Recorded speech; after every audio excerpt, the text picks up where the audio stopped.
मौतों का रिस्क नहीं बढ़ा। कुछ लाइफस्टाइल आदतों के चलते अचानक होने वाली मौतों में बढ़ोतरी।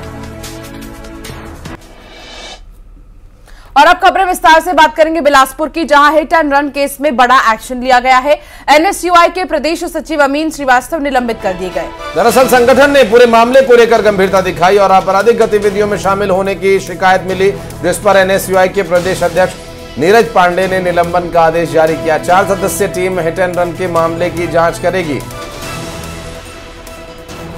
रिपोर्ट आने तक पद से अमीन को हटाने का तत्काल आदेश जारी किया गया है। अमीन श्रीवास्तव पर कार से कुचलने का सिटी कोतवाली थाना में मामला दर्ज है। आरोपी अमीन श्रीवास्तव और अन्य आरोपी पुलिस गिरफ्त से अब बाहर हैं। दरअसल एनएसयूआई के प्रदेश सचिव ने युवा कांग्रेस महासचिव के ऊपर गाड़ी चढ़ा दी थी, जिससे जिला कांग्रेस महासचिव सहित 2 लोग घायल हो गए थे और जिनमें घायल लोगों को अस्पताल में भर्ती भी कराया गया, जबकि उस वक्त और भी लोग वहां पर मौजूद थे जो बाल बाल बच गए। हादसे में एक की हालत काफी नाजुक बताई जा रही है, जिसे इलाज के लिए भर्ती किया गया है। दूसरे शख्स के पैर में चोट आई है।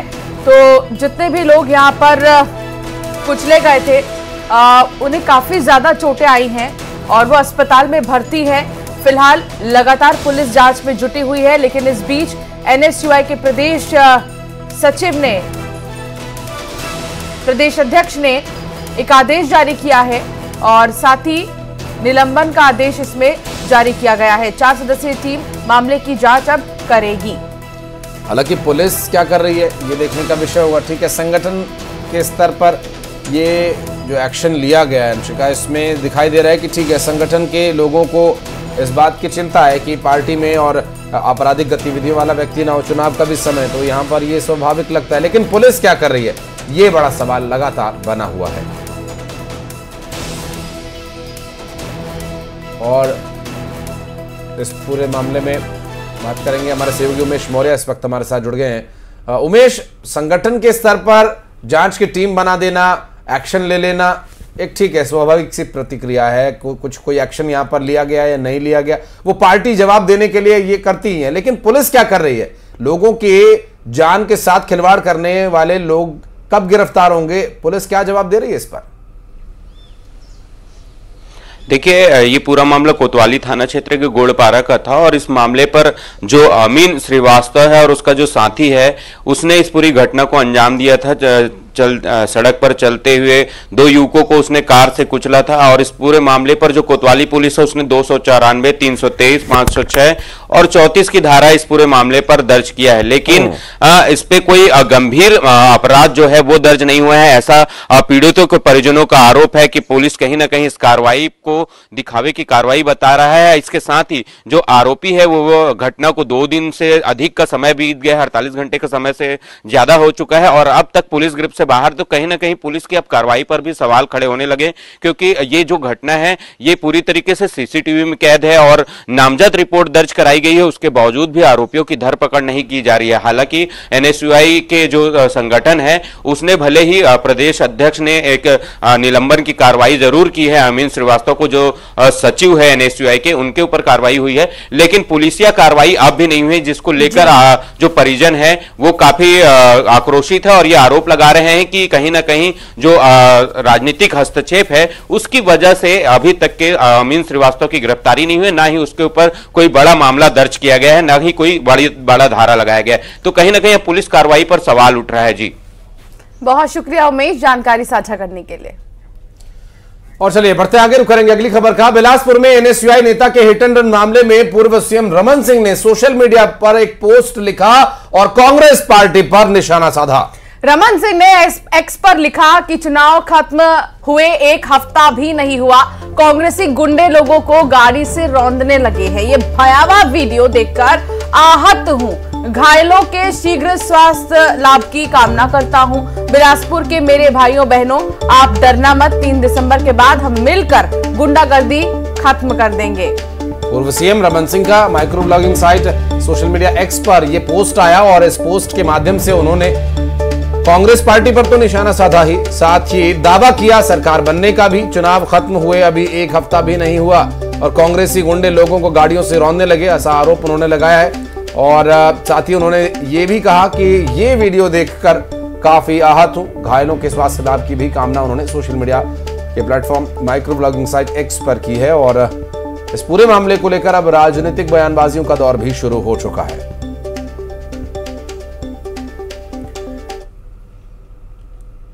अंबिकापुर से बड़ी खबर आ रही है। NH 130 पर दर्दनाक हादसा हो गया। बस और कार में जबरदस्त भिड़ंत हुई है। सड़क हादसे में एक की मौत हो गई जबकि 3 लोग इसमें गंभीर रूप से घायल बताए जा रहे हैं। घायल उदयपुर के अलकापुरी मोड़ के पास ये दुर्घटना घटित हुई थी, जहां बस और कार के बीच भिड़ंत हुई और इस दुर्घटना में एक की मौत हो गई जबकि 3 लोग इसमें घायल बताए जा रहे हैं। नेशनल हाईवे 130 पर हुआ यह दर्दनाक हादसा, जिसके बाद ये देखिए तस्वीरें सामने आई। आप तस्वीरों को देखकर अंदाजा लगा सकते हैं कितना भयानक यह हादसा रहा होगा।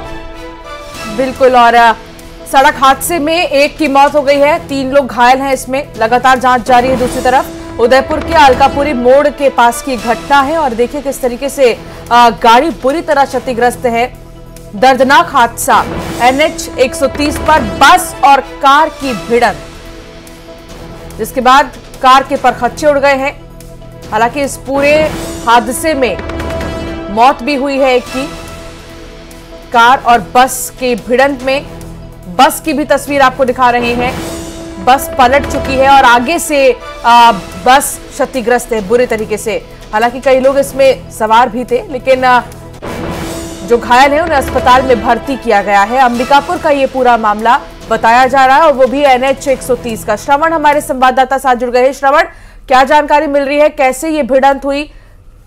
देखिए, हाथरपुर का है और ये बस जो है रोजाना के भारतीय रायपुर से अंबिकापुर आ रही थी और ये जो कार सवार थे एक ही परिवार के लोग हैं, जिसमें 2 बच्चे हैं और 2 पति पत्नी हैं। इसमें से एक हादसे में एक जो बच्चा है उसकी मौत हो गई है और 3 गंभीर रूप से घायल हैं, जिन्हें भोर में ही मेडिकल कॉलेज अस्पताल अंबिकापुर रिफर कर दिया गया है। बताया गया है कि ये लोग छठ मनाने बिहार गए हुए थे और बिहार वापस आ रहे थे और इसी दौरान लखनपुर के अलकापुरी मोड़ पास हाईवे 130 में हादसा हुआ है और जो जिस तरह से हादसा हुआ है, कार के परखच्चे उड़ गए हैं। उसमें एक व्यक्ति जो है फंसा हुआ था, उसको उदयपुर पुलिस जो घंटों मशक्कत के बाद निकाली गई। वहीं हादसे के बाद जो है अनियंत्रित होकर पलट गई थी। हालांकि बस के जो यात्री हैं वो सुरक्षित हैं, लेकिन जिस तरह से हादसा हुआ है दर्दनाक हादसा है, जिसमें एक बच्चे की मौत हुई है और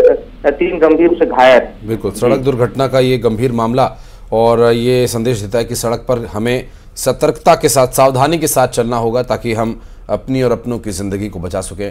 और अंबिकापुर से ये बड़ी खबर। बहुत शुक्रिया आपका इस पूरे मामले पर जानकारी देने के लिए। और अब बढ़ते आगे, रायपुर से एक और बड़ी खबर आ रही है, जहां पर IAS के बंगले में आग लगने का मामला सामने आया। IAS सुधाकर खलको के बंगले में आग लगी है। ऑफिसर्स कॉलोनी स्थित बंगले में आग लगी है। EV कार चार्जिंग के दौरान ब्लास्ट हुआ। आग से 2 कार, 1 AC जलकर राख है। घर में लगी AC पूरी तरह से जल चुकी है। तस्वीर भी आप देख रहे हैं किस तरीके से आग लगी। IAS के बंगले में आग लगी। EV कार चार्जिंग के दौरान ये ब्लास्ट हुआ। आपको बता दें कि ये इलेक्ट्रिक व्हीकल कार थी जिसे चार्जिंग पर लगाया गया था और इस दौरान ब्लास्ट हुआ। क्या कारण रहा?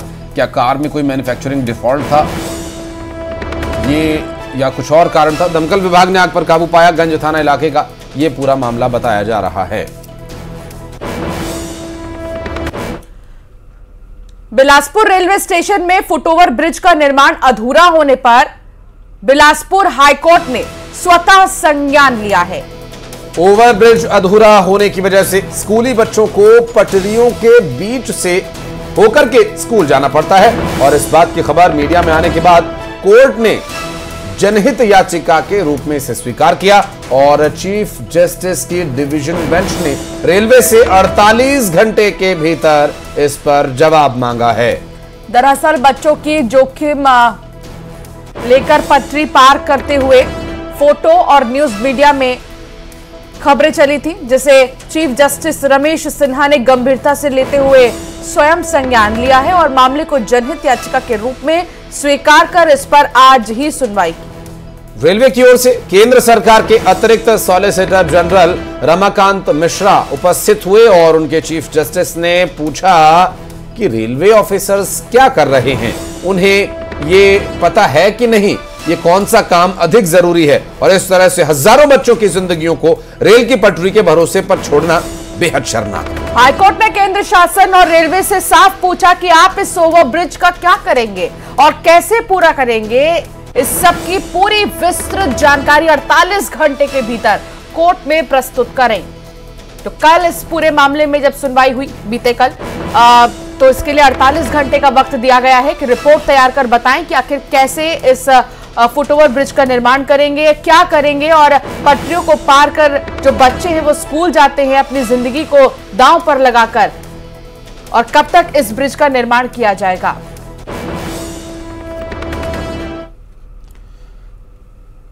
और बढ़ते आगे, रायपुर से एक और बड़ी खबर आपको बता दें। मतगणना को लेकर पुलिस पूरी तरह से अलर्ट है। स्ट्रांग रूम के बाहर सुरक्षा बलों को तैनात किया गया है। 7 विधानसभा की काउंटिंग होगी। 3 दिसंबर को मतगणना है और 14 राउंड तक मतगणना चलेगा, जिसको देखते हुए पुख्ता इंतजाम है और स्ट्रांग रूम के बाहर हाई सिक्योरिटी है।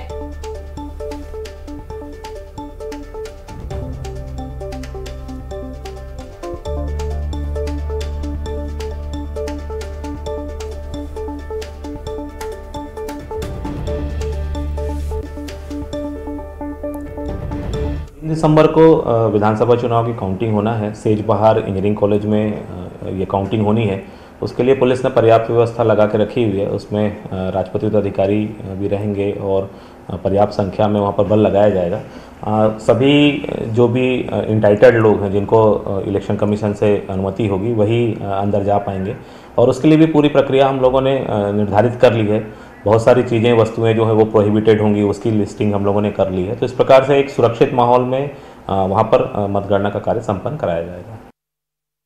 छत्तीसगढ़ प्रदेश बीजेपी अध्यक्ष अरुण साव ने एक बार फिर छत्तीसगढ़ में बीजेपी की सरकार बनने का दावा किया है। दरअसल अरुण साव ने कहा कि कांग्रेस ने हर हथकंडा अपनाया, लेकिन लोगों ने बीजेपी को समर्थन दिया है। बीजेपी ने महतारी वंदन योजना पर, बीजेपी की इस योजना पर उन्होंने भरोसा जताया है। साथ ही उन्होंने कहा कि 3 दिसंबर के बाद माताओं को हर महीने 1000 रुपए देना शुरू कर दिया जाएगा।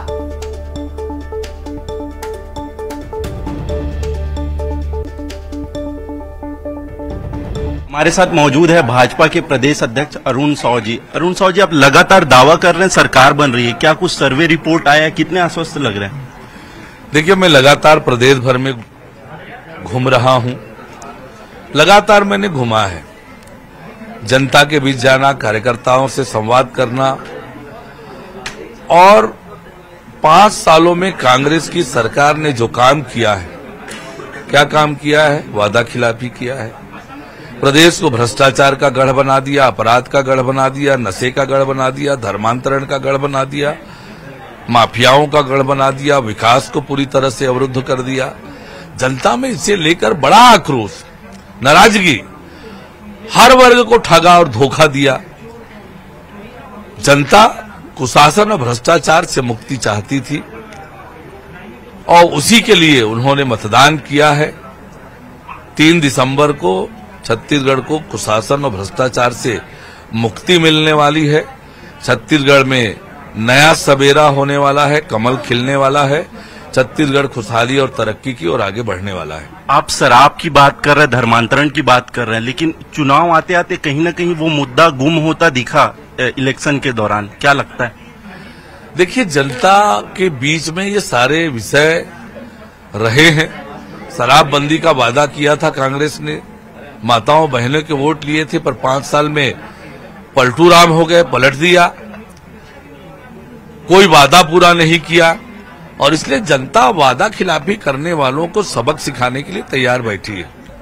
सामूहिक रूप से चुनाव लड़ने की बात कही गई, पार्टी स्तर पे संगठन ने कहा था, लेकिन अब मुख्यमंत्री चेहरे की बात आ रही है, इसे किस तरीके से देख रहे हैं? भारतीय जनता पार्टी का विधायक दल और केंद्रीय नेतृत्व, सरकार का नेतृत्व कौन करेंगे ये तय कर लेंगे।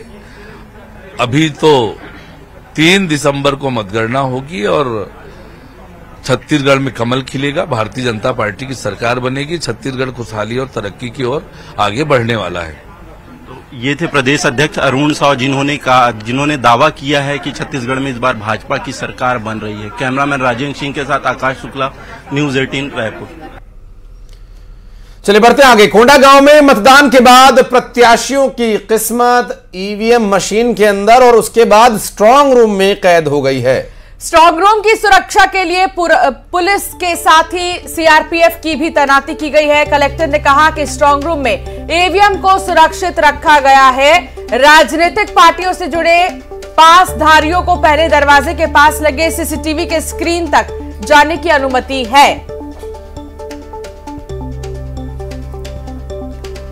आयोग के निर्देश अनुसार निर्वाचन तिथि के बाद सभी स्ट्रांग रूम की तैयारियां कंप्लीट कर ली गई थी और स्ट्रांग रूम में पर्याप्त सिक्योरिटी व्यवस्था उपलब्ध कराई गई है। वहां पे सीआरपीएफ की कंपनी डिप्लॉयड है, साथ ही हमारे जो है स्टेट की जो है फोर्स डिप्लॉयड है और जो जितने सुरक्षा की व्यवस्था होती है पर्याप्त व्यवस्थाएं की गई है और वहाँ पे अभी कोई को भी जाने की अनुमति नहीं है और स्ट्रांग रूम को पूरी तरह से दुरुस्त तरीके से सुरक्षा बलों द्वारा संरक्षित किया जा रहा है। अभी तक तो कोई दिक्कत नहीं है, किसी के उसमें अंदर जाने की परमिशन है ही नहीं, except with the pass given by the DEO. वो अगर वो पास रहता तो अंदर जा सकते, बिना पास कोई अंदर जा ही नहीं सकता है। और जो भी हम भी जब इंस्पेक्शन के लिए अंदर जाते हैं तो फिर हम रजिस्टर में प्रॉपर एंट्री करने के बाद ही हम अंदर जाते हैं और अंदर पूरा एक एक कमरे के बाहर में, स्ट्रांग रूम में कमरे के बाहर में भी हम जो सीसीटीवी कैमरा से वो पूरा लगे हुए हैं। तो अभी तक तो सिक्योरिटी पूरा प्रॉपरली एस्टैब्लिश हो चुका।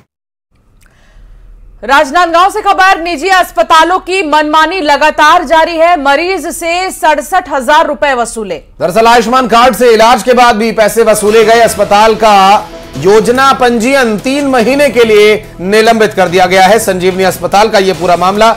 आयुष्मान भारत कार्ड जो कि लोगों को स्वास्थ्य लाभ देने के लिए सरकार की तरफ से चलाई गई यह योजना है। अस्पताल का योजना पंजीयन 3 महीने के लिए निलंबित कर दिया गया है। सरकार की तरफ से प्राइवेट अस्पताल में गरीबों के इलाज के लिए यह व्यवस्था की गई है, जिसमें कि इस कार्ड के माध्यम से सरकार निजी अस्पताल में भी गरीबों के इलाज के लिए उसका पूरा चार्ज बिल के तौर पर भरती है। और निजी अस्पतालों में यह मनमानी जारी है। आयुष्मान कार्ड के तहत अगर आप रजिस्टर्ड हैं तो प्राइवेट अस्पताल में भी आपको इलाज के लिए पैसे नहीं देने हैं, लेकिन उसके बाद भी पैसे लिए जा रहे हैं और आयुष्मान कार्ड के योजना का पैसा भी इस अस्पताल ले रहे हैं। और ऐसे में डबल मुनाफा लेने के चक्कर में संजीवनी अस्पताल ने अब 3 महीने के लिए आयुष्मान कार्ड योजना के तहत जो एनरोलमेंट है उसे गंवा दिया है।